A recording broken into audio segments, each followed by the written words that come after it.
Merci à tous d'être présents ce soir. Voilà, donc j'ai pas préparé grand-chose, j'ai juste quelques points que j'ai notés pour je n'oublie pas de vous en parler. Est-ce que vous arrivez à tous m'entendre? Oui. Parce que je parle assez fort. Voilà, donc ça fait très plaisir d'être ici à Koh Samui. J'étais hier à Chiang Mai, il n'y avait personne. J'avais quelques personnes qui m'avaient contacté pour me rencontrer, mais finalement ils avaient un problème de santé à la fin, ils avaient un problème familial, et finalement je suis allé, il n'y avait personne. À Bangkok, il y avait quelques personnes qui sont venues, mais c'était un petit peu last minute. C'est-à-dire que j'étais en France. En fait, je suis déjà venu en Thaïlande il y a 2 semaines, après le deuxième tour des présidentielles. Et je ne savais pas encore si j'allais être investi, parce qu'on était quand même 5 candidats de qualité. Et donc, après les présidentielles pour lesquelles je me suis donné à fond, je me suis dit, bon, je vais prendre un billet pour la Thaïlande et on verra ce qui se passe. Probablement, j'aurai une investiture, mais c'est pas sûr. Ça dépend de beaucoup de choses. Si j'ai pas l'investiture, je suis en vacances. Après, je rentre à Hong Kong, je vais de Hong Kong. Et si j'ai l'investiture, allez, on y va au fond, on va en France. Il y a une formation. Ça, c'est très bien. Je pense qu'on est le seul parti à avoir organisé ça. Il y a une formation entière pour tous les candidats, en présence de tous les cadres du parti. Et Éric Zemmour a fait une photo de groupe, tout le reste. Donc, c'est très bien organisé. Et ça montre qu'on est vraiment le parti qui a la base militante la plus large et les militants les plus motivés. Donc, je pense vraiment que les résultats législatifs vont être complètement différents des présidentielles. Et votre présence ce soir, je pense, est un bon signe. Voilà. Donc, en tout cas, j'ai démarré ma campagne à Séoul. Pourquoi à Séoul? Parce que Anne-France Marquemen, la suppléante, habite là-bas. Voilà, c'est une ancienne française de Bangkok, de Hong Kong, de Shanghai, et maintenant c'est Séoul. Elle a eu des responsabilités associatives, elle a été présidente de Hong Kong Accueil, de l'UFE à Shanghai, et maintenant elle est à Séoul. Donc elle a un très bon profil, et j'ai commencé ma campagne par elle pour la voir. Et je pense peut-être que je suis le seul candidat parmi les 5 à avoir démarré avec sa suppléante. La plupart des candidats de la zone et même dans le monde font des photos Photoshop, des photos de candidature parce qu'il faut la faire. Et voilà. Quand je fais quelque chose, je fais vraiment à fond. Je me suis donné à fond, j'ai tout planifié, j'ai tout suspendu mes activités professionnelles en cours pour me donner à fond pour cette campagne. Et bon, voilà, comme disait Marion Maréchal, je pense qu'il faut qu'on se fasse plaisir aussi. Il faut y aller, il faut dire nos idées et il ne faut pas penser trop quel résultat ça va donner, cela, est-ce qu'on peut, est-ce qu'on ne peut pas. Il faut y aller à fond. Et avec notre attitude, avec l'engouement qu'on a, on va déclencher une dynamique qui font que je pense que ça va réveiller les Français. En tout cas, je l'espère. En tout cas, j'ai commencé à Séoul et après, j'ai commencé à planifier tout le reste. Tout n'est pas encore finalisé parce que j'ai encore besoin de dons pour finaliser, parce que ça coûte quand même cher de voyager un peu partout. Et aussi parce qu'il y a des formalités administratives qui font que, par exemple, je n'ai pas le droit de payer quoi que ce soit. Je dois tout passe, par exemple, par un mandataire financier qui doit payer les billets d'avion, hôtel, etc. Mais en tout cas, ce soir, vous êtes invités. N'hésitez pas à commander ce que vous voulez.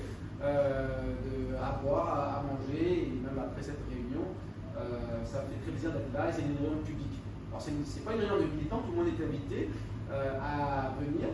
Je ne sais pas s'il y a des opposants ce soir, mais en tout cas ils étaient bienvenus aussi. Voilà, mais c'est vrai qu'en général, on est là, c'est plutôt des sympathisants qui nous rejoignent, et ça fait très plaisir d'être là ce soir. Donc on m'a dit plusieurs fois, est-ce que tu es sûr que tu veux aller à Koh Samui? Est-ce que tu es sûr que tu veux aller à Koh Samui, à Phuket, à Pattaya, etc. Parce que de toute façon, en Thaïlande, tout le monde vote bien et tu n'as rien à faire là-bas. En fait, moi, je ne suis pas vraiment d'accord, parce que je pense qu'il faut être sur le terrain, il faut être proche de la communauté. C'est-à-dire, on ne va pas juste dire, ah, c'est bon ici, c'est bon, ils votent pour Zemmour et on s'en va. On va aller en Australie, on va aller à Singapour, où il y a beaucoup plus de gauchistes, de macronistes. Non, je vais y aller aussi, bien entendu. Mais en fait, le gros problème de beaucoup de partis, c'est qu'il y a une déconnexion entre les électeurs et ceux qui sont candidats. Et je pense qu'il faut être là. J'espère pouvoir y remédier. Je voulais aussi vous rencontrer parce que ça m'intéresse de connaître vos profils. J'habite à Hong Kong, c'est une ville très différente de Koh Samui. Mes militants et sympathisants ont des profils différents, donc je les connais, je connais leurs problématiques.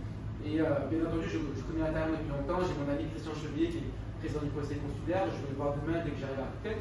Donc bien entendu, je connais les Français de Thaïlande, mais ça m'intéresse de vous rencontrer aussi, pas juste sur Internet, par Facebook, par WhatsApp. c'est important, je pense, de se rencontrer. Et surtout, je pense que cette élection législative, elle a une particularité, c'est qu'elle n'est pas comme les autres.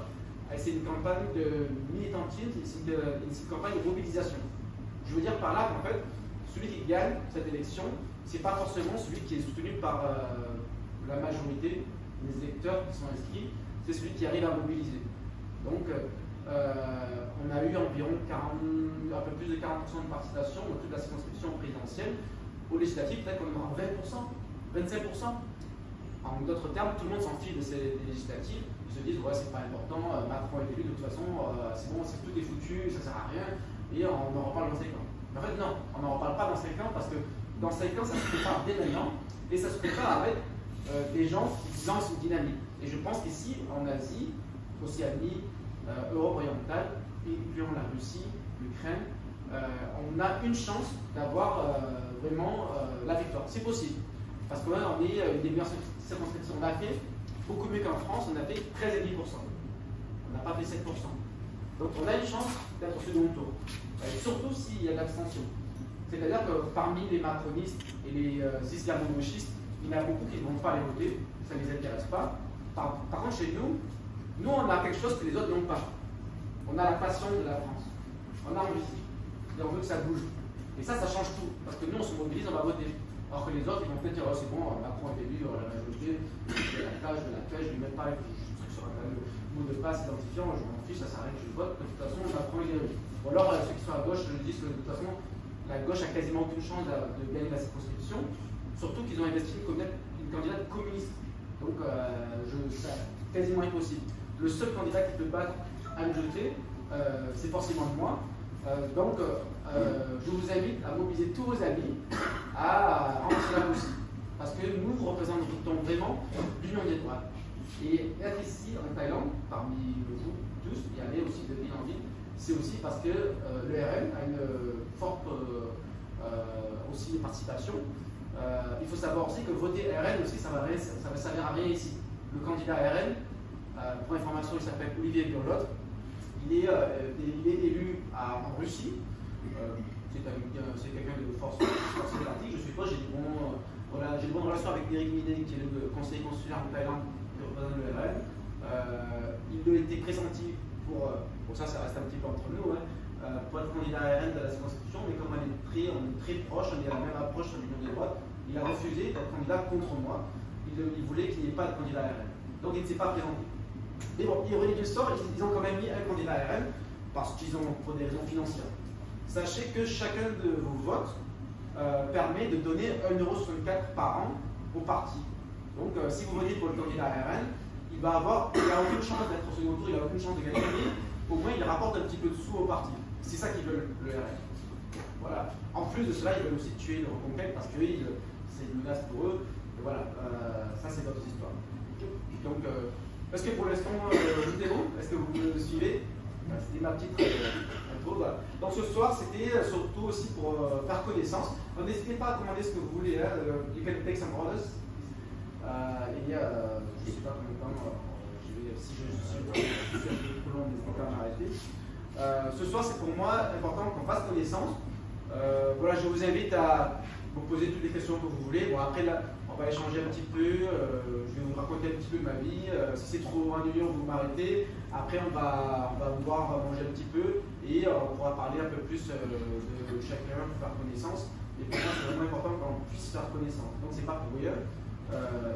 Pour moi, comme je vous l'ai dit encore, c'est une campagne de mobilisation. L'important, c'est qu'on arrive à mobiliser autour de nous, nos amis, notre famille, à voter, et pas forcément qu'en Thaïlande. En France, on a de la famille en France, il faut leur dire aussi que c'est important. Moi, j'ai pas mon intérêt personnel, mais bon, moi, si en France ils votent bien, c'est très bien pour moi aussi, parce que on est là, pas que pour notre destin personnel, on est là pour le destin de la France. Alors ce soir, on veut aussi se poser des bonnes questions. On a fait nationalement 7%. Qu'est-ce qu'on fait maintenant? Il y en a qui mobilisent. Alors hier j'étais à Chiang Mai, il n'y a personne qui est venu. Enfin, il y en a qui avaient de bonnes raisons, mais j'ai entendu aussi que certains se sont démobilisés parce qu'ils sont déçus. Ils ont vu qu'on a fait 7% de la présidentielle, ils n'avaient plus envie, ils ont dit ça sert à rien. Voilà. J'étais à Séoul la semaine dernière, j'ai rencontré quelqu'un qui voulait voter Éric Zemmour, mais il n'a pas voté.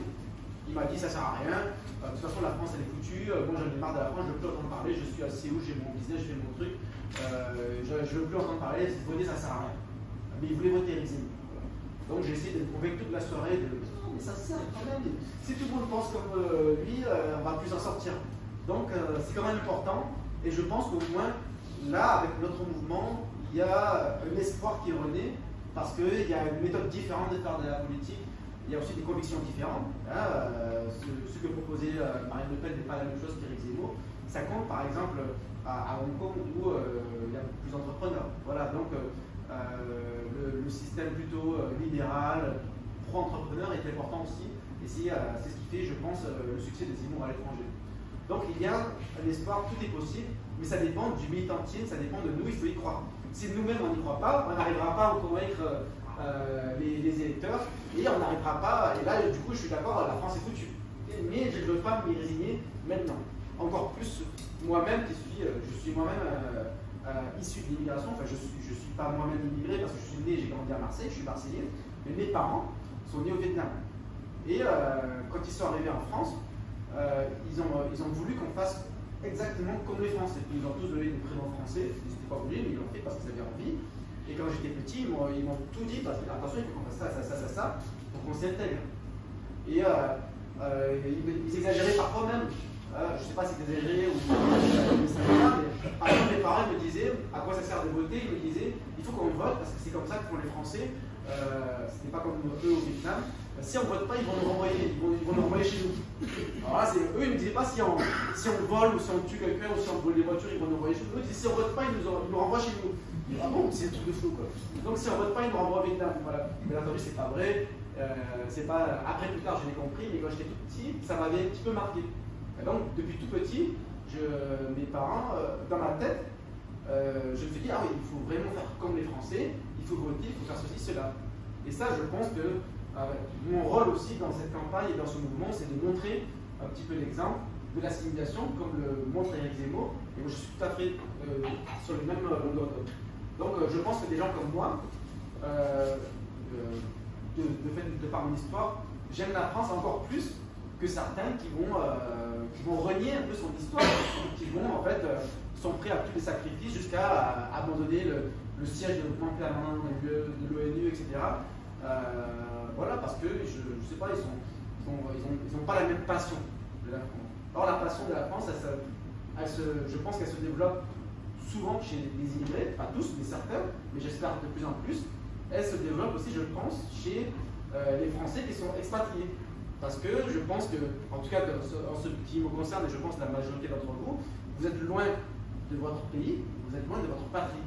Et vous êtes des expatriés, vous n'êtes pas vraiment des... moi je fais une différence entre l'immigration et l'expatriation. Moi je me considère expatrié en Congo. Pourquoi? Tout simplement parce que ma patrie, tout comme vous, notre patrie c'est la France. Comme son nom l'explique, expatrié c'est quelqu'un qui vit en dehors de sa patrie. Notre patrie c'est la France, c'est pas la Thaïlande. Est-ce que je peux rajouter quelque chose? Avec plaisir. On est en petit comité, on sait. Expatrié, etc. Moi je me considère comme un exilé. Ah bon, alors c'est le terme aussi, j'allais venir parce que je supporte plus depuis quelques années. Tout à fait. La façon dont est venue la France, et me dit, comme je connais pas mal l'Asie, je suis installé là, au moins on va pas me prendre la tête tous les jours avec ce qui se passe en France, et qui malheureusement va dans le mauvais sens. Alors, comme le dit Patrick, voilà, comme le dit Patrick, en fait on a quelque chose en commun. Alors je ne le dis pas toujours parce que il y a des gens qui ça peut lui faire l'égogisme, souvent si on leur dit qu'on est exilé, oh là, ils deviennent fous. Et je me considère aussi exilé, je suis né, j'ai grandi à Marseille. Une des raisons pour lesquelles je ne suis plus à Marseille, c'est parce que quand je marche dans la rue à Marseille, je peux me faire agresser, j'ai pas envie. Et quand je tournais en Asie, il y a plus de sécurité, il y a plus de savoir-vivre de la part de tout le monde, hein, les Français, les Thaïlandais, etc. Et en fait, finalement, ce que propose Zemmour, c'est rien de plus que ce qui se passe en Asie. En fait, moi je considère qu'il y a déjà l'immigration zéro. Ça ne veut pas dire qu'il n'y a pas de touristes, ça ne veut pas dire qu'il n'y a pas d'expatriés. Vous avez le droit de venir, vous avez un visa, de venir en toute régularité. Mais vous n'avez pas le droit, en tant que Français, de venir sans visa, illégalement, et de travailler et de demander des aides sociales en Thaïlande. C'est normal. Donc en fait, pour moi, la Thaïlande, c'est l'exemple type du pays qui applique l'immigration zéro, en quelque sorte, qui accueille des expatriés qui sont dans des situations régulières, et là, il n'y a pas de problème. Et aussi en Thaïlande, on ne va pas dire nique la France, nique la Thaïlande, on ne va pas brûler des voitures, et là, si on fait des problèmes en Thaïlande, on va avoir des problèmes. Donc en fait, ce que propose Zemmour, ce n'est pas un programme extrême, c'est un programme qui existe déjà. Et en fait, c'est l'Asie.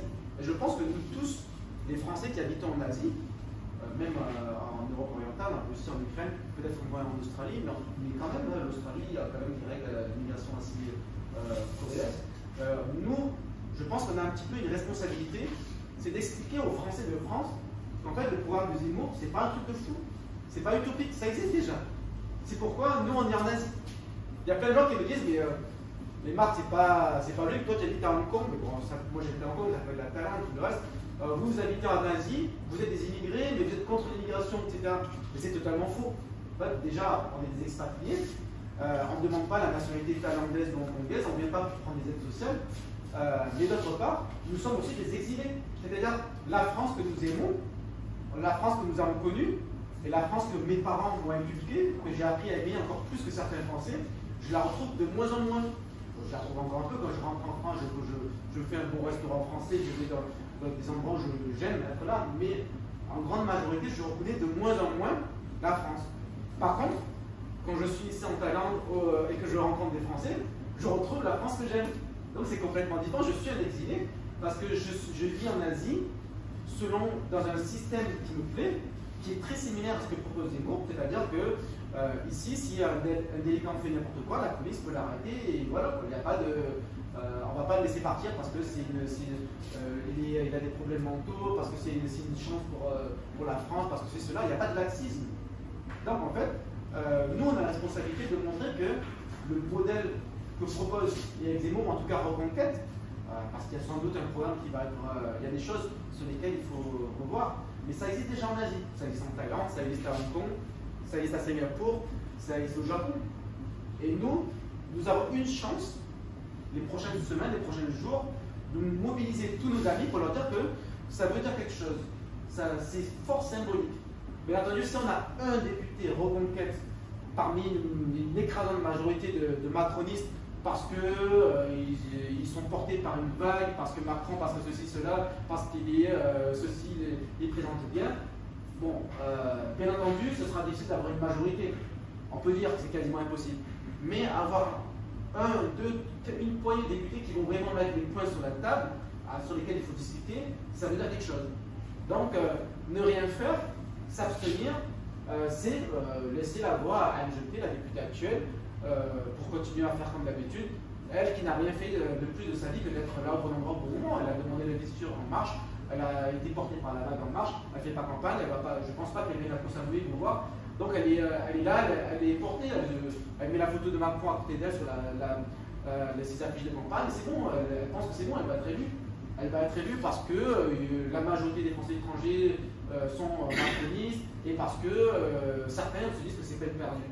Donc j'espère que vous ne pensez pas que ce soit peine perdue, parce que si on a une poignée de députés qui vont, on va dire, avoir une grande gueule, qui vont dire ce que vous pensez à l'Assemblée nationale, ça va créer un petit effet boule de neige pour ensuite préparer les prochaines élections européennes, même sénatoriales, et les prochaines présidentielles. On ne peut pas attendre 5 ans, parce que sinon, dans 5 ans, ça sera encore la même chose. On ne peut pas repartir de zéro tous les 4 ans. C'est quelque chose de continu. Bien entendu, on n'a pas la même motivation pour rassembler chaque semaine, etc.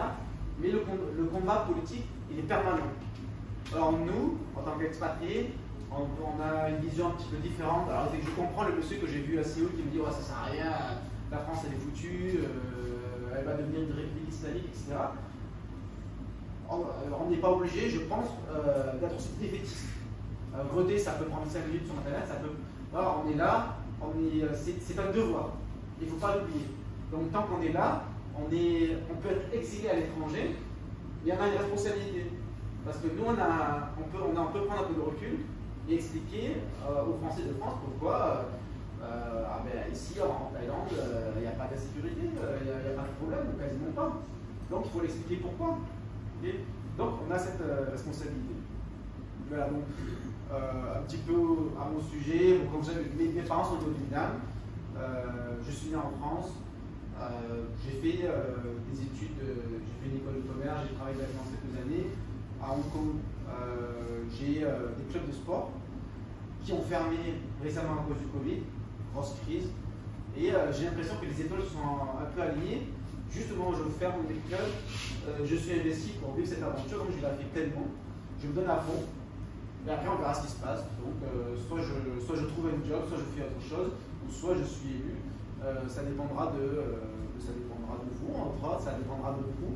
Mais en tout cas, je suis persuadé d'une chose, c'est que ce que je le fais, c'est pour des conditions. Donc, j'y vais à fond. Si on a un bon score, c'est déjà un signal fort. Et je dirais même plus que le score qu'on a en Asie, ça peut beaucoup influencer le score qu'il y a en France. Parce que pour vous rappeler, en Asie, on ne vote pas le 12 mais le 5. Et même on vote à partir du 27 mai. Mais en tout cas, les résultats du premier tour seront connus le 5-6 juin pour nous.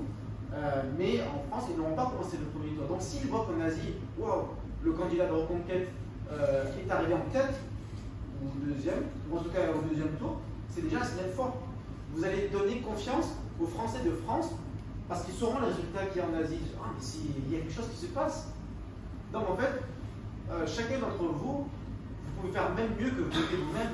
Vous pouvez en parler, vous pouvez avoir la passion, vous pouvez avoir l'engouement, vous pouvez y croire. Et vous pouvez croire non seulement qu'on peut gagner cette circonscription en Asie, mais en plus de ça, on peut donner l'espoir aux Français de France pour leur montrer que tout est possible. Le 6 juin, quand on aura les résultats de l'Asie, Océanie orientale, ça va envoyer un message aux Français de France, parce qu'ils ne savent pas pour l'instant ce que va faire Reconquête, quel résultat ça va être. Alors, est-ce qu'il y a des questions d'ici là? N'hésitez pas à m'arrêter. Voilà, on peut, ça c'est l'avantage d'être dans des groupes assez réduits, ça peut être interactif. Sinon, moi je continue à vous raconter ma vie. Alors, mon parcours politique, parce que vous avez le droit de savoir, voilà, j'ai pas commencé à m'engager juste avec Zemmour. Quand j'avais 20 ans, juste après le lycée, je m'engageais, j'étais un jeune UEP. Donc voilà, je m'intéresse à la politique depuis toujours. Et celui qui m'a vraiment donné envie de m'engager, c'était Nicolas Sarkozy, à l'époque. Donc j'ai vraiment eu l'engouement, la ferveur quand il est arrivé. Mais en fait, voilà, il a compris les problèmes de la France. Et j'ai été un sarcophague. Je ne le suis plus. Mais j'ai eu l'engouement pour le Sarkozy de 2007. Mais pas de 2007. Après 2008, j'ai quand même continué sa campagne. Fillon, j'ai fait campagne, mais sans plus, parce que j'étais membre du parti et que j'ai fait le job. Mais j'ai pas senti la même ferveur. Donc j'ai juste fait le job comme un militant loyal. Mais pour moi, je rejoins Éric Zemmour sur certains sujets qui en fait que l'insécurité en France devient insupportable. Et pour moi, François Fillon avait certainement de bonnes idées dessus, mais il était beaucoup plus sur l'économie, sur le libéralisme, qui je pense était de bonnes choses. Mais pour moi, par exemple, j'étais plutôt pour Jean-François Copé à l'époque, parce qu'il avait certaines propositions sur l'insécurité qui me plaisaient. Petite parenthèse. En tout cas, je suis aussi un élu local à Hong Kong. Je suis conseiller des Français d'étrangers. Tout comme ici en Thaïlande, vous avez Christian Chevrier et Eric Binet. Je ne sais pas si vous voyez de qui je parle. Et vous en avez déjà de gauche. Et vous avez deux conseillers de gauche en Thaïlande, un conseiller RN et un conseiller ex-LR, mais maintenant qui a rejoint le bon camp, qui a parié et qui a voté pour Éric Zemmour. Et que je verrai demain matin. Je prendrai un avion très tôt à 8 h pour aller à Phuket. Et je verrai Christian Chevrier, notre président du conseil consulaire, qui soutient les Zemmour. Donc tout à fait respectable. Et en ce qui me concerne, j'ai rejoint Éric Zemmour dès son annonce de candidature et son discours de Villepinte. Ça m'avait bluffé. Dès qu'il avait annoncé le nom du parti, j'étais sur internet et j'ai adhéré au parti avant la fin de son discours. Alors comment on fait là, c'est vraiment. J'avais presque des larmes aux yeux quand j'étais devant ce discours de Villepinte. Voilà. En tout cas, voilà, comme vous le voyez, je suis 100% dans cette campagne. C'est pas toujours bien vu. Surtout, peut-être pas en Thaïlande, mais à Hong Kong. Voilà. Avant de m'engager, j'étais le petit jeune bien pensant, j'étais plutôt vu comme apolitique, parce qu'en fait j'ai quitté les Républicains il y a quelques années déjà. Donc, quand j'ai été élu l'année dernière, en tant que conseiller des Français étrangers, je suppose que vous avez voté aussi aux élections consulaires, en tout cas la plupart d'entre vous, j'étais le seul élu sans étiquette. Donc, il y avait Sécliste, il y avait l'air, il y avait En Marche, il y en avait plusieurs, et j'étais le seul qui n'avait pas d'étiquette. Voilà. Donc on m'a vu, pour certains sans étiquette, ça veut dire plutôt centriste, plutôt macroniste. Et quand je me suis engagé pour Zemmour, ils m'ont dit oh là, mais tu as montré ton vrai visage, tu es une facho, tu es l'extrême droite, etc. Et ça impacte beaucoup de choses. J'étais président de l'UFE, j'étais un petit peu forcé à la démission pour avoir la paix. Voilà. Donc maintenant, je démarre un nouveau réseau à Hong Kong. Voilà. Mais en fait, j'ai vu mes dépens dans pas mal de domaines personnels. J'ai des amis qui ne me parlent plus à cause de ça. Mais en tout cas, ça me plaît parce que je suis un combattant aussi. Pour information, je suis un combattant de MMA, je fais du combat pro aussi. Je fais du combat en cage, on ne dirait pas comme ça. Bon, en tout cas, je l'ai fait, je suis peut-être à la retraite maintenant. Et en fait, ça me plaît parce que je vois l'objectif, je vois là où j'ai des convictions et il faut y aller.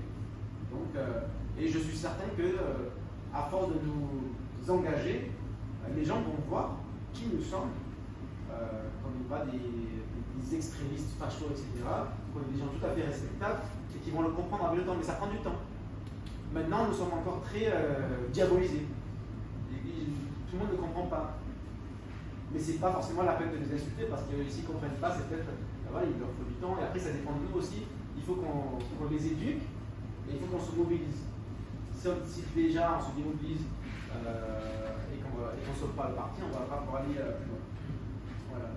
Donc ceci n'est que le début. Comme l'a dit Éric Zemmour, je pense que vous avez sans doute vu, il y en a qui croient qu'on est mort le soir du deuxième tour, mais en fait, on est né le soir du deuxième tour.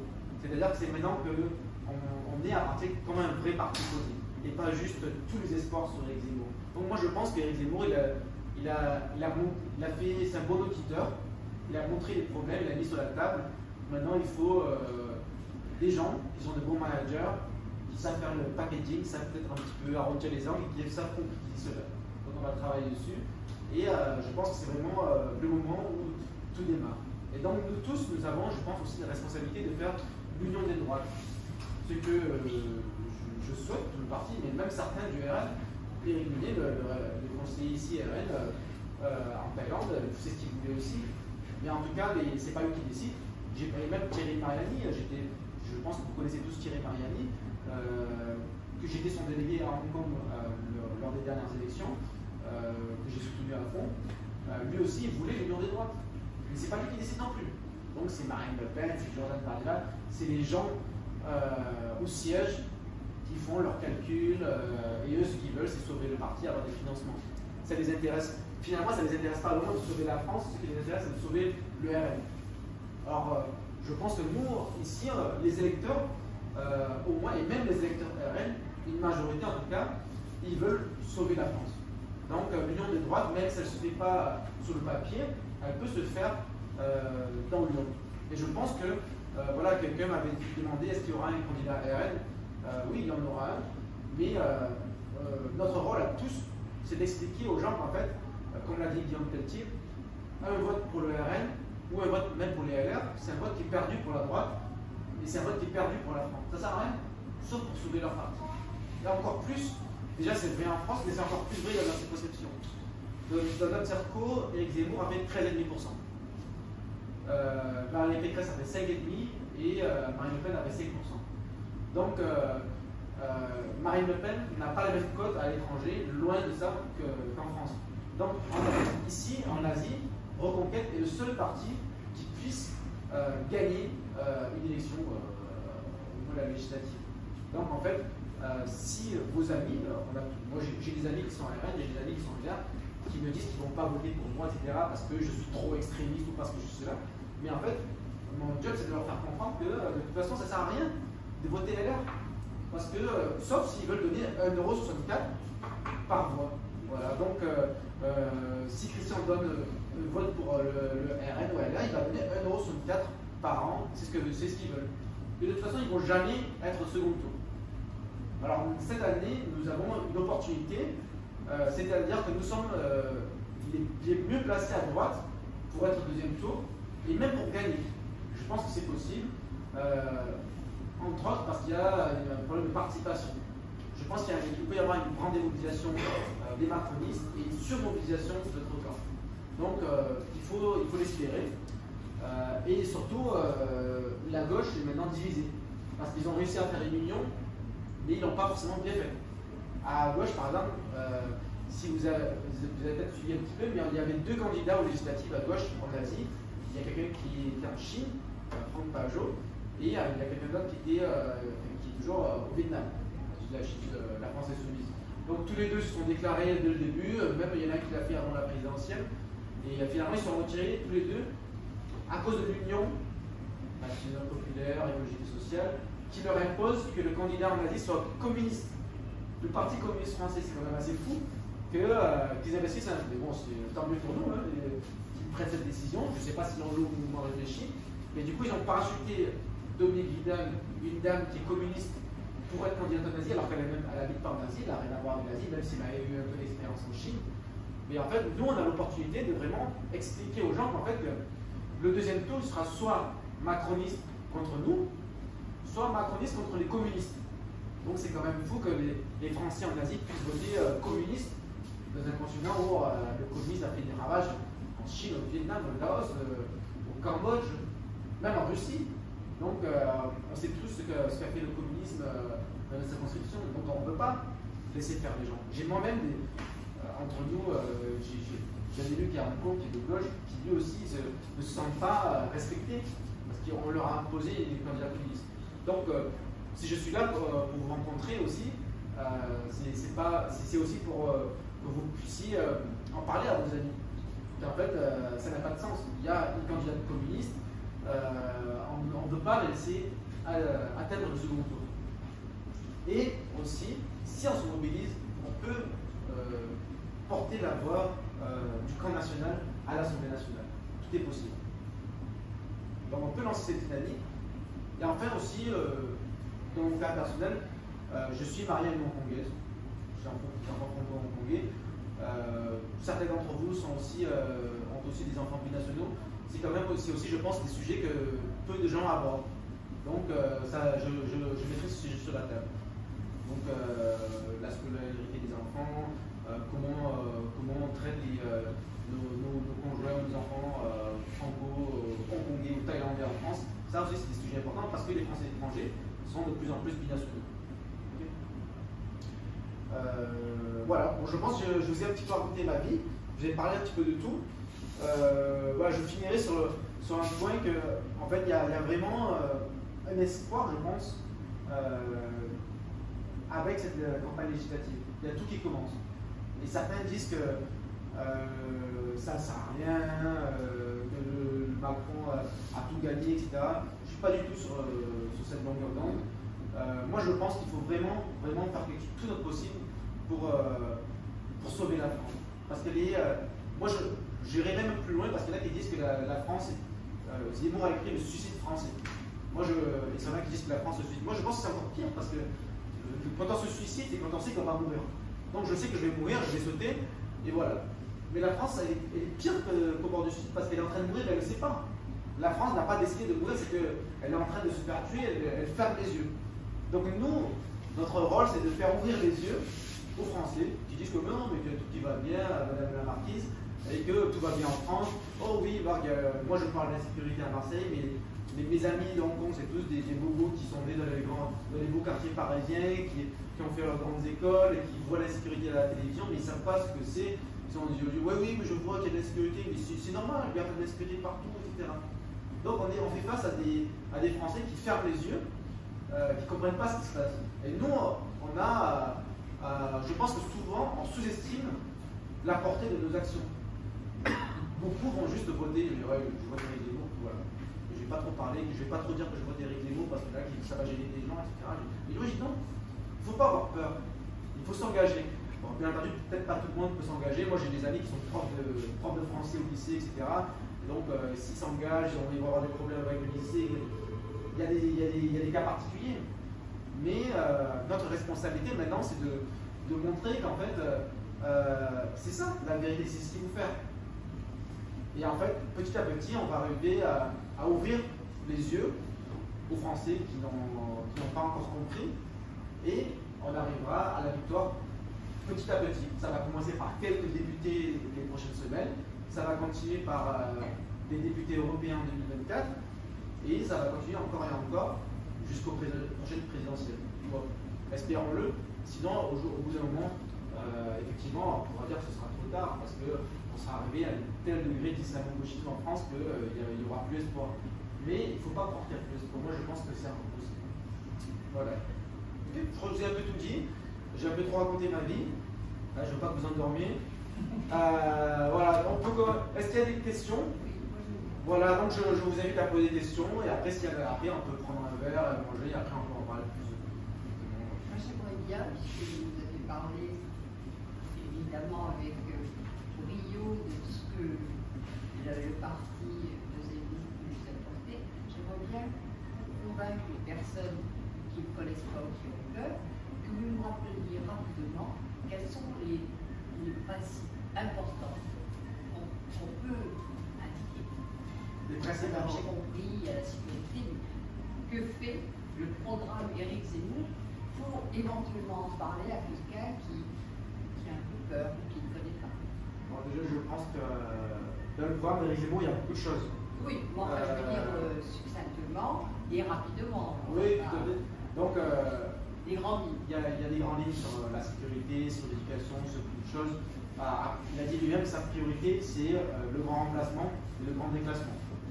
Et il y en a qui me disent, ça peut parler un peu moins à l'étranger, parce que nous-mêmes, on est des immigrés, etc. Après, je vais vous en parler. Je pense au contraire, ça nous parle tout à fait. Parce que nous-mêmes, nous sommes à l'étranger et nous voyons comment les pays étrangers gèrent l'immigration ou l'expatriation. Donc, en fait, pour nous comprenons encore mieux le programme d'Éric Zemmour sur l'immigration et l'insécurité. Moi-même, c'est ma priorité. Après, c'est peut-être pas la priorité de certains. J'ai des amis qui sont plutôt entrepreneurs, ils n'ont pas de problème d'insécurité. Quand ils rentrent en France, ils prennent jamais le RER, le métro, ils prennent toujours le taxi, etc. Ils ne savent pas ce que c'est que l'insécurité. Eux, ça va être plutôt l'économie. Ils parlent parce qu'ils ont moins d'entreprises, ils veulent payer moins d'impôts. Donc je pense déjà, on peut s'adapter à la personne à qui on parle, mais en tout cas, les grandes lignes, c'est qu'Éric Zemmour a un programme fort sur le régalien et un programme fort sur l'économie.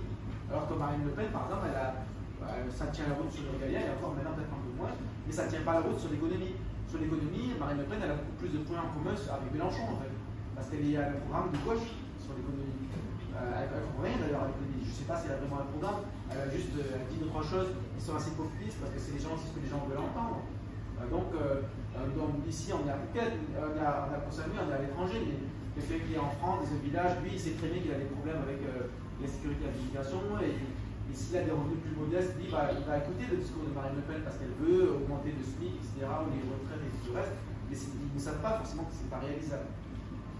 Mais en tout cas, Éric Zemmour, il a un programme réalisable, qui est respecté par les ouvriers, mais aussi par l'initiative plus et tout le monde. Et donc c'est un programme qui a du sens. Et donc, mais après, il ne faut pas oublier que la présidentielle, elle est finie. Et donc finalement, il n'y a plus, malheureusement, il n'y a plus de programme Éric Zemmour, mais il y en aura un nouveau, je l'espère, dans 5 ans. Mais maintenant, il y a un programme de reconquête, et le programme de reconquête est sur 6 points que je vous ferai passer la prochaine fois. Et là, le plus urgent maintenant, bien entendu, on parle d'éducation, sur la santé, tout le reste, mais le plus urgent, c'est que voulez-vous comme Assemblée nationale? Est-ce que vous voulez donner les pleins pouvoirs à Emmanuel Macron ou pas? Est-ce que vous voulez que la seule force d'opposition à Macron, ce soit Mélenchon et les islamo-gauchistes? Nous, on a quelque chose d'important, on a des choses à mettre sur la table, on a une voix à porter. Donc moi, je le dis, même à mes amis qui sont plutôt de gauche, j'ai des amis qui sont plutôt macronistes, qui sont plutôt mélenchonistes, qui ont voté pour moi. Bon, après, ça c'est différent parce que ce sont des amis, mais ça peut avoir du sens quand même, ne serait-ce que pour la démocratie. Parce que nous, dans notre circonscription, en tout cas en Asie, bon, c'était différent pour les auditeurs de France, en tout cas en Asie, le seul candidat qui est le plus battre d'un macroniste, c'est moi. La communiste, elle n'arrivera jamais, elle peut arriver au deuxième tour, oui, parce que voilà, il y a les électeurs de gauche, mais une fois au deuxième tour, elle sera battue par la macroniste. Après, il y a des candidats LR, etc., mais ils n'arriveront pas au second tour. Donc je suis le seul. Le second tour se joue soit entre la communiste et moi. Donc si la communiste est au deuxième tour, elle n'a aucune chance de gagner. Si c'est moi, on peut se rassembler. Surtout que j'ai un profil plutôt LR, même ma suppléante aussi. Et voilà, j'aimerais parler aux électeurs macronistes et mélenchonistes pour dire qu'il y a quand même un moyen de démocratie à défendre. Donc quelqu'un qui est de gauche, est-ce qu'il a vraiment envie de porter encore la macroniste Anne-Jeté à l'Assemblée nationale, ou est-ce qu'il peut accepter, même si ce n'est pas son camp, parce que je ne suis pas de gauche, mais est-ce qu'il peut accepter qu'au moins il y ait quelqu'un qui tape un petit peu sur les macronistes, même s'il est de droite? C'est ça, je pense, que le discours qu'on nous a donné. Donc, bien entendu, il y avait le programme présidentiel d'Éric Zemmour, mais maintenant, la priorité, c'est l'Assemblée nationale. Quel député en veut pour représenter les Français qui sont en Thaïlande, en Chine, en Russie, etc. Est-ce qu'on veut encore être représenté par une macroniste? Donc, voilà, ne pas donner juste les pleins pouvoirs à Macron. Parce que le programme, c'est en fait le programme du gouvernement. On est pour, automatiquement, ou on peut le contester, on peut le contredire, ou on peut juste ouvrir sa grande gueule. Donc moi, je le ferai. J'ouvrirai ma grande gueule à l'Assemblée nationale en votre nom, parce que je viendrai vous voir régulièrement. Là, c'est la première fois, mais je reviendrai encore. Et vous me direz ce que vous avez à dire, et je le dirai pour vous à l'Assemblée nationale. Et c'est mieux que d'avoir Anne-Jeté pour le faire, encore une fois. Donc je pense que c'est ça, il faut mettre l'accent sur ça, c'est-à-dire des contre-pouvoirs. Parce que la députée macroniste, elle n'a pas vraiment de conviction. La seule conviction qu'elle a, c'est la conviction de la politique, c'est d'être à sa place, de se faire renouveler, de rester, de garder son mandat. Et de voter pour. Donc peu importe ce que dit Macron, elle va voter ok, d'accord, oui. Il n'y a pas de débat, il n'y a pas de discussion, elle va voter oui. C'est tout ce qu'elle dit. Donc avec moi, il y aura de la confrontation, il y aura du débat. Et je parlerai et surtout je parlerai des problèmes aussi des Français d'Asie, même si quand on est député, on est élu de la nation, c'est pour tous les Français, même ceux qui sont de France, mais ce n'est pas normal de voter contre les intérêts de ceux qui sont en Asie. Vous savez tous que Anne-Jeté, la députée macroniste, elle a voté pour la CSG-CRDS, qui est un impôt qui touche ceux qui ont des revenus locatifs en France. Certains d'entre vous, peut-être, ont des appartements en France qui font louer, et ils ont 30% d'impôts dessus. Et en fait, ça ne touche que les Français en dehors de l'Union européenne. Et Anne-Jeté avait l'occasion de voter contre ça. Mais elle n'a pas fait, elle a fait pour. Pourquoi? Parce qu'elle est dans un camp. Elle est dans le camp du gouvernement. Donc, elle sait très bien que les Français qui l'ont élue ne veulent pas les impôts. Mais elle a quand même voté pour, parce qu'elle n'avait pas le choix, parce qu'elle est à la botte d'Emmanuel Macron. Elle est obligée de faire tout ce qu'il veut. Donc, finalement, elle est élue par des Français, mais elle ne vote pas forcément pour leurs intérêts. Alors, elle va aller en visite, elle va aller à Singapour, elle va aller en Australie, elle va dire qu'elle représente le nouveau, ceci, cela, la bien-pensance, elle n'est pas extrême, ceci, cela, elle va faire ses beaux discours. Maintenant, c'est notre rôle à tous de faire en sorte qu'en fait, ils ne continuent pas leur blabla de bien-pensant, de nous diaboliser encore comme ça. D'autres questions? N'hésitez pas. Ou alors peut-être que c'est l'heure de commander quelque chose à manger à boire. Quels sont les points précis que vous allez défendre pour les Français? D'accord, ok, bonne question. Déjà, premièrement, il ne faut pas oublier que c'est une élection politique et que déjà, les points que je vais défendre, c'est des points de reconquête. C'est ce que défend Éric Zemmour. Je vais vous faire passer la fonction de foi. Et il y a des points sur lesquels c'est clair. Par exemple, sur l'immigration, l'insécurité, ne pas valider toutes les décisions du gouvernement, etc. Ensuite, plus personnellement, sur le terrain, parce qu'il y a des points de terrain, je vais parler de la CSG-CRDS, je serai contre ça. C'est-à-dire que c'est pas normal qu'on paye plus d'impôts que les Français et les étrangers qui sont de l'Union européenne. Ça, je serai contre. Après, il y a des sujets sur lesquels qui me tiennent plus à cœur, par exemple l'éducation. Moi, je vais vous parler des couples binationaux. Mes parents, mes enfants, j'ai 2 enfants qui ont 4 ans et 6 ans, je ne les ai pas mis dans le système français parce que je trouve que c'est trop cher. À Hong Kong, c'est très cher, c'est 12 000 € par an pour un enfant. Donc si on a 2 ou 3 enfants, c'est un peu de la vodka pour moi, il y en a qui peuvent. Mais en tout cas, je serai pour en tout cas beaucoup plus d'aide, si ce n'est de la gratuité, dans certaines conditions. Mais en tout cas, le droit à l'éducation, normalement, c'est un droit pour tous les Français. Or, pour les Français étrangers, il n'y a pas ce droit. D'ailleurs, à l'époque, Nicolas Sarkozy avait fait l'école gratuite pour tous les Français étrangers, étape par étape. Et c'est François Hollande, c'est un président de gauche qui a supprimé ça. Moi, je suis plutôt pour la gratuité pour tous ou presque tous les Français étrangers. Voilà, bien entendu, il y en a pour qui les grandes entreprises payent l'école, etc. Donc, il faudra trouver des compromis. Mais sur les principes, il y a beaucoup de choses à faire pour que les Français puissent vivre à l'étranger, parce que pour moi, les Français étrangers contribuent au rayonnement de la France dans le monde. Il y en a qui le font de manière automatique parce que c'est le système qui le veut. Par exemple, travailler au consulat, à l'ambassade, c'est normal. Voilà, travailler à l'Alliance française, les militaires qui sont à l'étranger, etc. Donc il y a des Français à l'étranger qui automatiquement font rayonner la France dans le monde. Mais il y a aussi vous tous qui êtes là, les retraités, les entrepreneurs, tout le monde. Vous représentez, vous êtes les ambassadeurs de la France à l'étranger. Et souvent, plus que les ambassadeurs eux-mêmes. Parce que les ambassadeurs, ils représentent un gouvernement, ils représentent une idée politique. Ils ne représentent pas forcément les Français localement. Et souvent, ils changent tous les 3-4 ans. Donc, ce n'est pas forcément des Français qui sont implantés. Ce sont des gens qui représentent le gouvernement actuel. Mais les Français de l'étranger qui ont construit un petit peu un bout de France, il faut défendre leurs intérêts. Voilà, donc ça c'est deux exemples, l'éducation, les positions, ça parle. Après il y en a beaucoup d'autres, la santé, la CFE. La sécurité sociale. Oui, tout à fait, il y a plein de choses, il y a des progrès qui ont été faits avec la CFE, mais est-ce que, par exemple, la carte vitale, je pense qu'il faudrait, ça aurait du sens. Je ne dis pas qu'il faut tout avoir comme si on était en France, mais ça aurait du sens d'avoir une carte vitale pour les Français et les étrangers. Quand vous êtes en Thaïlande, quand vous rentrez en France pour quelques jours, pour quelques semaines, il y a des progrès à faire là-dedans. La CFE, je ne sais pas si ça fonctionne. Il y a beaucoup de. Il y a des améliorations de la CFE.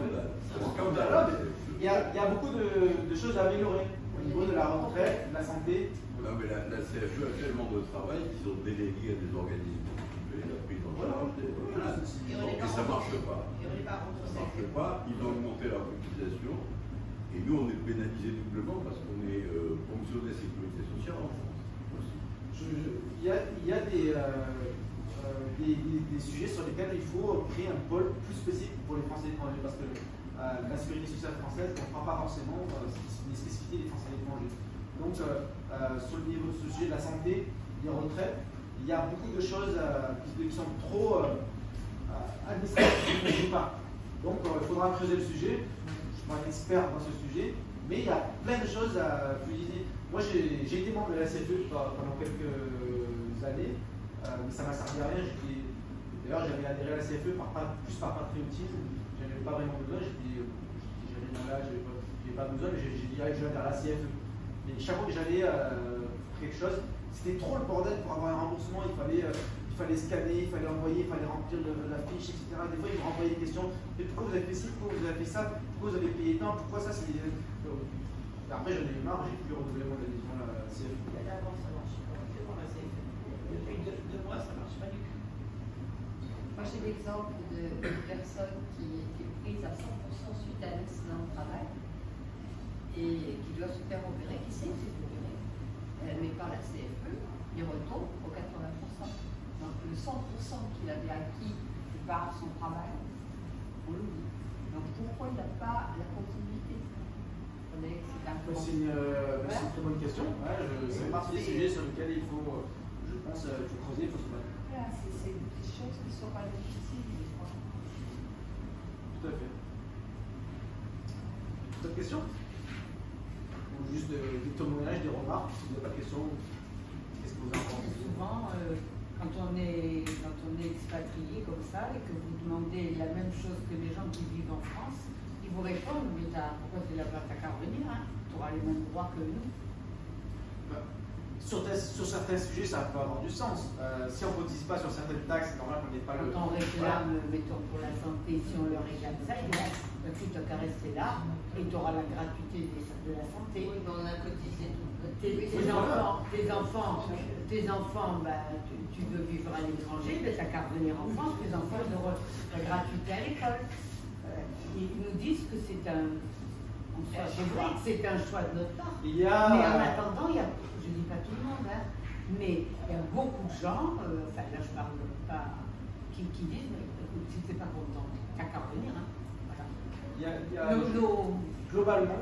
Globalement, moi je trouve qu'en France, il y a trop de fonds publics qui sont utilisés pour entretenir ceux qui sont en France, les Français et les étrangers, alors qu'ils devraient être au service des Français qui sont en France ou dans le monde entier.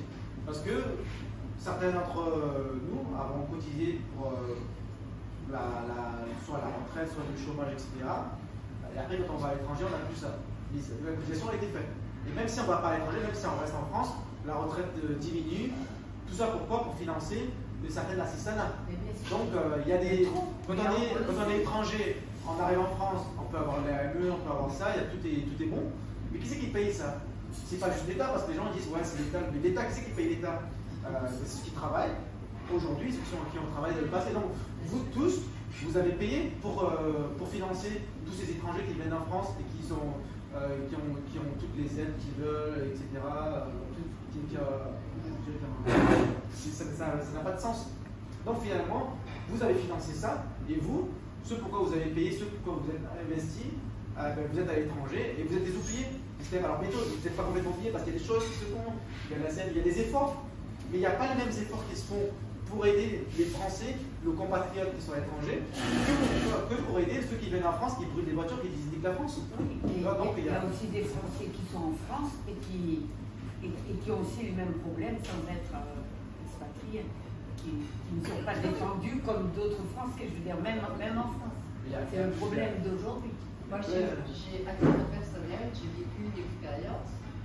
Je pars en principe, ça va faire 3 ans que je suis pas partie, je pars en été en France. Et vous savez, ça a changé. On devait fournir un certificat de vie. Et ça, c'était par le courrier. Or, il se trouve que ça a dû m'être envoyé au mois de mai. Ici, ça met quand même 15 jours le courrier. Moi, j'étais en France. Quand je suis revenue 3 mois après, je regardais mes comptes et je me suis rendu compte que je n'avais pas été payée pendant 3 mois. Alors, j'ai téléphoné. Et on m'a dit, mais madame, vous n'allez pas retourner dans les 2 mois. Puis ça pose. Je dis, mais pourquoi je n'avais pas ce courrier? J'ai dit, mais dites-moi, les retraités, les centenaires retraités algériens, là, vous les contrôlez comme ça aussi? Elle s'est mise presque à crier, elle me dit, c'est un autre problème, ça nous coûterait plus cher de les contrôler. J'ai trouvé que c'était quand même plus fort. De contrôler les centenaires, enfin les petits-enfants, qui touchent toujours, ça coûterait plus cher que nous, on nous coupe carrément, et voilà. Malheureusement, on a perdu le sens de priorité. Alors maintenant, il faut le prendre. D'accord, mais c'est récent.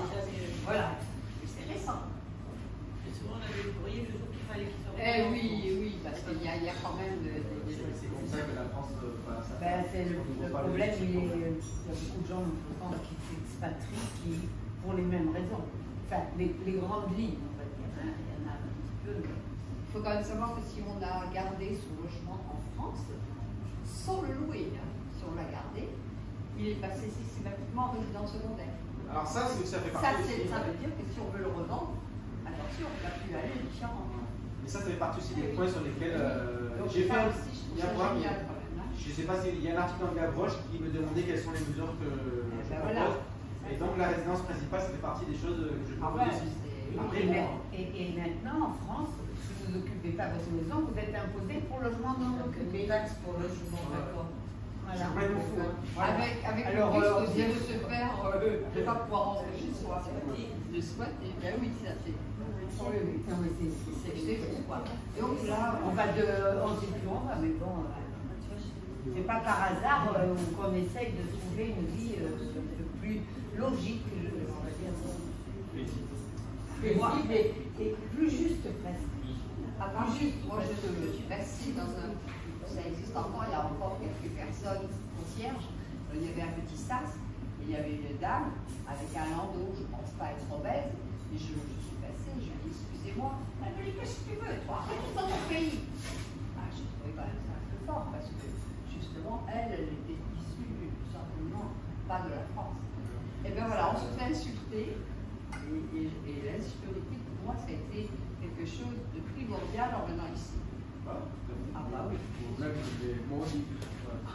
Et pas que moi, pour les enfants aussi. Si je rentre en France en vacances, à la rigueur, moi, tout seul, j'ai moins peur, mais même avec mon épouse et mes 2 enfants qui sont petits, j'ai pas envie de prendre le bus ou le métro avec eux et qu'on me dise monsieur frère, tu mets au con tout seul. J'ai pas envie de ça. Et donc, on a perdu la grandeur de la France en se laissant aller comme ça. C'est même pas que pour nous, c'est pour nos amis aussi. En se laissant aller, c'est un grand mot. Plus en se suicidant, en pire en se suicidant. Excusez-moi, mais il y a des lois qui ont été votées, parce que le voile, désolé, mais il y a des lois, et il y a des avocats qui arrivent et qui gagnent. Alors ça, je ne comprends pas. Regardez Grenoble, maintenant, donc dans les piscines. Attendez, là, il y a quelque chose qui ne va pas. S'il y a une loi qui est faite, pourquoi on ne l'applique pas? Mais ça, c'est le gros problème de la France, parce qu'il y a plein de lois qui sont pas appliquées. Et la justice. La Parce justice, que là, on est dans un pays de bien-pensants, il y a plein de choses qui se disent, que les gens disent immorales. Ce que disait Éric Zemmour sur la remigration, c'était rien de nouveau, c'est juste appliquer la loi, c'est tout. Et en fait, lui, il a appelé ça remigration, ça crée un choc, etc. Alors que c'est pas forcément un truc de révolutionnaire, c'est juste appliquer la loi, tout simplement. Mais on est passé dans un système où en fait, il y a des sujets qui sont tabous, il y a des termes qui sont tabous, il y a des sujets sur lesquels on ne peut pas en parler. Il y a plein de choses sur lesquelles on pourrait parler ce soir, la théorie du genre, le wokisme, il y a plein de trucs. On peut passer des soirées comme ça. Mais en gros, la France, c'est plus ce que c'était pour nous, mais aussi pour nos amis. Moi, j'ai pas mal d'amis chinois. Oui, voilà, pour nos enfants. Nos amis qui sont thaïlandais, chinois, etc., qui rentrent en France, ils croient que c'est le pays du romantisme, on mange bien, etc. Et après, quand ils arrivent à l'aéroport Charles de Gaulle, les gens ils peuvent être un peu choqués parce que c'est pas tout pourri, mais bon, c'est quand même pas terrible comme à l'aéroport. C'est pas propre. Ils vont dans une gare, il faut payer pour aller aux toilettes, et en plus les toilettes ne sont pas propres. On va dans le métro, quand on pense peu, on voit qu'il y a de la pauvreté, il y a des gens qui nous agressent même verbalement, et c'est un truc de fou. Et donc en fait, ou même ils font du shopping, ils sortent des magasins de luxe, ils sont raquettés, voilà. Donc en fait, il y en a qui sont choqués. Mais il y a de quoi, hein? Oui, je pense qu'en 30 ans, ils nous ont changé notre logiciel de pensée. Maintenant, notre challenge, c'est vraiment de... Il suffit de regarder la publicité à la télévision. Enfin, moi, j'habite en France, il suffit de regarder la télévision, la télé, la pub à la télé. Moi, j'ai rien contre les blagues, mais il n'y a pas une pub, il n'y a pas un blague à chaque pub. Oui, c'est comme si on voyait un blague à chaque pub. Non, il y a une obsession de... Mais c'est même pas une question de... C'est toujours une femme blanche avec un homme noir. En fait, il y a une obsession de mourir de l'inclusivité. C'est même pas que les Arabes du Nord, c'est aussi les homos. Les gens, ils sont obligés de... Là, il y a eu c'était la journée des défenses contre l'homophobie il y a 2 jours, 3 jours. Et donc j'ai vu à Hong Kong, il y avait le consulat européen, avec tous les consuls généraux, ils ont mis un masque avec les arc-en-ciel, ils ont fait des gâteaux arc-en-ciel, etc. Pour moi, ça peut tout moche. Après, moi j'ai des amis qui sont homo, il n'y a pas de problème, mais il y a trop, ça va trop loin. On dirait que c'est une propagande. C'est-à-dire on nous incite même à devenir homo. Si on est hétéro, il y a un problème. C'est pas tout ça. Et dès qu'on est, on nous demande est-ce que tu es un garçon ou est-ce que tu es une fille? Oui, je suis comme ça, il n'y a pas de problème. Donc en fait, il faut accepter que les gens soient différents, mais il ne faut pas les inciter à être différents. Il ne faut pas les inciter à être contre nature. Notre rôle, c'est d'être contre cette décadence. Je vous invite tous à regarder des reportages de l'INA des années 60, 70, 80 sur l'homosexualité, sur le racisme, etc. Mais si vous voyez la différence de discours des gens de cette époque-là et de maintenant, vous dites c'est pas possible, c'est pas le même pays, quoi. Ça a totalement changé. En fait, ils nous ont changé le mode, ils nous ont complètement modifié notre logiciel de pensée et de morale. C'est-à-dire qu'en fait, on se reconnaît plus. On se reconnaît. D'ailleurs, si, en fait, je ne sais pas, mais à titre, je vais parler personnel, si on est ici, la raison, c'est que je me sentais plus chez moi en France. Et on me dit pourquoi tu t'en vas? Je dis parce que je préfère être étrangère dans un pays étranger que de me sentir étrangère dans mon propre pays. Alors, j'en vais, et comme ça, je ne pouvais plus. C'est la raison majeure qui m'a fait quitter. Alors, je peux vous proposer, est-ce que vous voulez commander, je sais pas, je commande 10 bières, 10 pouvez leur dire maintenant. Et le snacks, donc vous pouvez, vous allez se trouver dans le menu. Non. Oui, on peut aller là-bas. Peut-être qu'on va faire une photo et après on va discuter là-bas. Excuse me, can you come take a photo, please? Est-ce qu'il y a tout le monde là, les gens sont partis fumer, faire une photo? Ah oui, ouais, il y a les fumeurs là. Si on peut avoir les fumeurs pour une photo et après on va.